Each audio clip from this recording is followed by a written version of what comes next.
صاحب کا بیان روبرو سن سکیں۔ یوں تو مولانا طارق جمیل صاحب کی شخصیت کسی تعارف کی محتاج نہیں ہے۔ یہ کہنا مناسب ہوگا کہ وہ اس دور کے سب سے اثر انداز مبلغ اور داعی ہیں۔ شاعر مشرق کے الفاظوں میں کہوں تو ہزاروں سال نرگس اپنی بے نوری پہ روتی ہے، ہزاروں سال نرگس اپنی بے نوری پہ روتی ہے، بڑی مشکل سے ہوتا ہے چمن میں دیدار پیدا۔ آپ دنیا کے کونے کونے اللہ کا پیغام اللہ کے بندوں تک پہنچانے میں صبح و شام مجبور منون ہوتے ہیں۔ میں دعوت دیتا ہوں کہ مولانا طارق جمیل صاحب اسٹیج پہ تشریف لائیں اور حکمت کے بیان سے ہمیں نصیحت کریں۔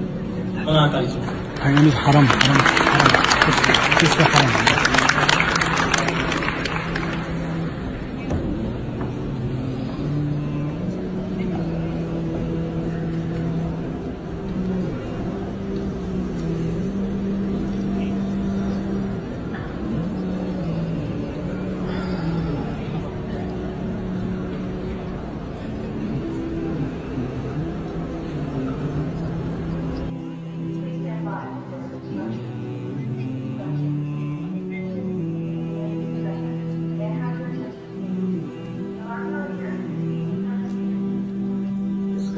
کا بنانے والا اللہ ہے۔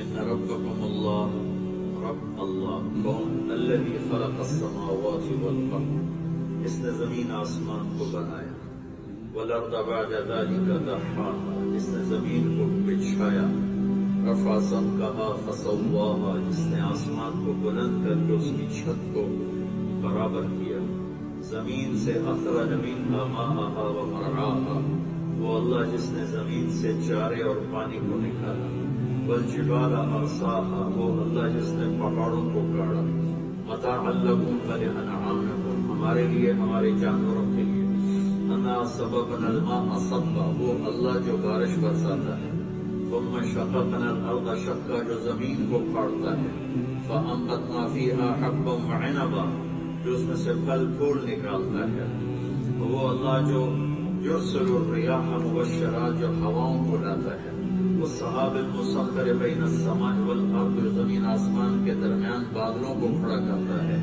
پھر وہ ہم سے پوچھتا امن خلق السماوات والارض، بتاؤ کس نے زمین آسمان بنائے؟ امن خلق السماوات والارض، کس نے زمین آسمان کو بنایا؟ وانزل لکم من السماء ماء، کس نے آسمان سے پانی کو برسایا؟ فانبتنا فیہا حدائق ذات بہجہ، کس نے خوبصورت نہیں، کوئی مالک نہیں، کوئی رازق نہیں، پھر تم اللہ کو چھوڑ کر کبھی کدھر بھاگتے ہو، کبھی کدھر بھاگتے ہو۔ امن جعل الارض قرارا، کس نے زمین کو بچھونا بنایا؟ وجعل خلالها انہارا، اس میں دریا کس نے چلائے؟ وجعل لها رواسی، اس میں پہاڑوں کو کس نے گاڑا؟ وجعل بین البحرین حاجزا، کڑوے میٹھے پانی کو جدا کس نے کیا؟ االہ مع اللہ، ہے کوئی اللہ کے سوا؟ بل اکثرهم لا يعلمون، لیکن بہت لوگ اللہ کو نہیں پہچانتے، نہیں جانتے۔ اللہ اس کائنات کا مالک میرا ماں، کیوں بیٹھ کے رو رہا ہو کہ مجھے تو طارق جمیل نے یہ کہہ دیا، میرا دل بہت خراب ہو گیا ہے۔ ایسا بول میرا نبی کبھی نہیں بولے گا، ساری زندگی زبان سے شہد نکلے گا، میٹھا بول نکلے گا، دشمن کے لیے بھی، دوست کے لیے بھی، اپنے لیے بھی، پرائے کے لیے بھی، سب کے لیے آپ کے زبان سے محبت کے سوا کوئی بول نہیں نکلے گا۔ پھر اللہ تبارک و تعالیٰ نے آپ کی اگلی صفات کو بیان فرمایا کہ وہ ہاتھ میں جوتا، داڑھی میں پانی، وضو کا، اور آ کے بیٹھ گیا۔ اگلے دن آپ نے فرمایا اس دروازے سے جنتی آ رہا ہے، تو وہی صحابی اسی جوتا ہاتھ میں، داڑھی میں پانی، اور آ کے بیٹھ گیا۔ تیسرے دن آپ نے فرمایا اس دروازے سے جنتی آ رہا ہے، وہی صحابی اسی کیفیت میں۔ تو اس میں اس محفل میں ایک صحابی ہیں، ان کا نام ہے عبداللہ بن عمرو بن عاص. یہ تمام صحابہ میں سب سے زیادہ عبادت والے تھے. ساری رات نفل پڑھتے تھے، سارا سال روزہ رکھتے تھے، 24 گھنٹے میں ایک قرآن ختم کرتے تھے. دوبارہ سنو، ساری رات نفل پڑھتے تھے، سارا دن روزہ رکھتے تھے، 24 گھنٹے میں ایک ختم قرآن کرتے تھے. وہ حیران ہو کے سوچنے لگے کہ اس آدمی کی عبادت مجھ سے بھی زیادہ ہے کہ 3 دن سے اس کو مسلسل جنت کی بشارت ملی ہے، مجھے کیوں نہیں ملی؟ میں دیکھوں گا یہ کیا کرتا ہے. وہ اس کے پاس چلے گئے، کہنے کے چچا میں آپ کے پاس 2-3 دن ٹھہر جاؤں؟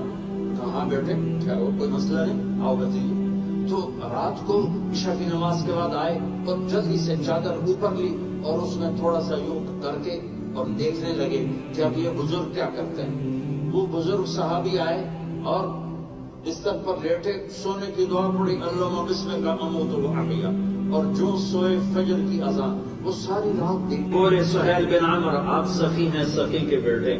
آپ نے کہا جاؤ میں نے معاف کیا. اور ایک عجب بات ہے آپ کو سناتا ہوں. مکہ میں آپ جب تھے تو عثمان بن طلحہ، ابی طلحہ، ان کے پاس بیت اللہ کی چابی تھی.